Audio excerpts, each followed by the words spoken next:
Goeiedag, baie welkom aan elkeen wat weer ingeskakel is by ons boodskap van bemoediging. Soos julle kan sien, is ons so klein bietjie met vakansie vir die volgende 2 weke, maar daar sal nog steeds elke Dinsdag, elke Donderdag 'n boodskap van bemoediging wees. Ons gaan nog steeds aan met ons reeks uit die apostoliese geloofsbelijdenis en ons is dan nou vandag by ons 3de gedeelte van die apostoliese geloofsbelijdenis en in Jesus Christus, sy eniggebore seun, ons Here. Ons gaan saam lees uit Johannes 1 uit, van vers 1 tot 5 en vers 32 tot 34. Mag dit vir jou sommer net iets besonders beteken vandag, mag jy dit saam met jou dra ook vandag en in die res van hierdie week, sodat jy mag weet dat die Here ook saam met jou stap in hierdie lewe.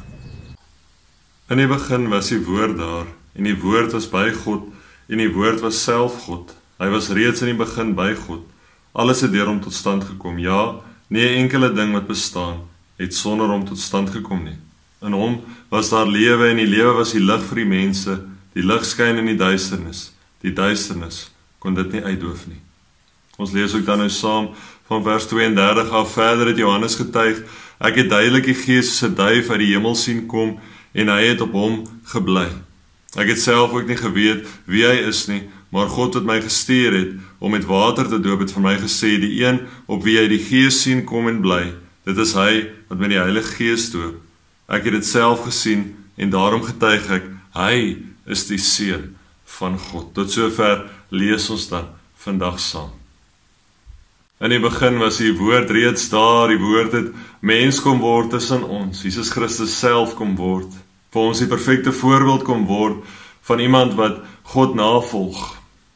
En ek en jy, van die begin af, is ons bestem om sy beeld in hierdie wêreld ook te wees. Jesus Christus wat self die woord was, die woord wat vlees kom word het, was aan die begin reeds daar. Deur hom is alles geskep, is ek en jy geskep.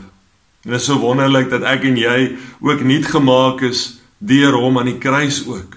Deur Jesus Christus is ek en jy nuut gemaak. Deur sy liefde, sy genade vir my en vir jou, is ons nuwe mense.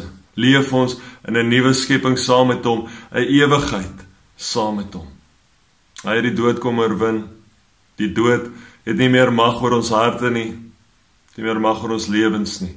En daarom kan ek en jy elke liewe dag voluit leef, soos dat Jesus Christus hier voluit vir God ook kom leef het. Sy taak kom uitvoer het, om vir my en vir jou te sterf, sodat elkeen van ons kan deel hê aan die lewe en dit in oorvloed. Dit is so besonder dat hierdie gedeelte ook net weer eens getuig van Jesus wat die lig vir die wêreld is, en hy wat die lig kom word het, en vir my en vir jou kom wys het wat die lig ook is, wat vir my en vir jou die lig kom gee het. Hy wat die Heilige Gees in hom gehad het, op hom gehad het, dit gebruik het om wonders te doen, dit gebruik het om die dood te oorwin. Daardie selfde Gees is vir my en vir jou gegee as gevolg van Jesus Christus, niks en niemand anders nie. As gevolg van wie hy was as God ten volle. Ja, hy was mens ook ten volle, maar hy was die belangrikste van alles, is dat hy God ten volle ook was, en daarom kon hy oorwin, daarom kon hy oorkom, daarom kon hy vir my en vir jou ook die Heilige Gees gee, op my en jou dit ook uitstort, sodat ek en jy die lig in hierdie lewe kan wees. Wanneer ons sê, en in Jesus Christus, sy eniggebore seun, ons Here, dan bely ons dat ons in die lig glo vir hierdie wêreld.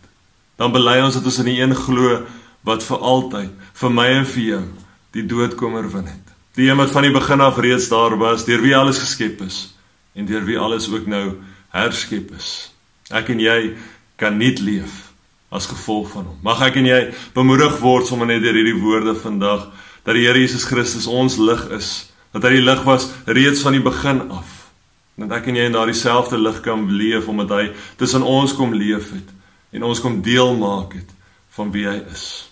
Mag ek en jy weet dat hy ons Here is, omdat hy in die kruis vir my en vir jou ook kom sterf het. Ek groet jou in die naam van die Vader, in die naam van die Seun, in die naam van die Heilige Gees. Mooi dag vir elkeen verder.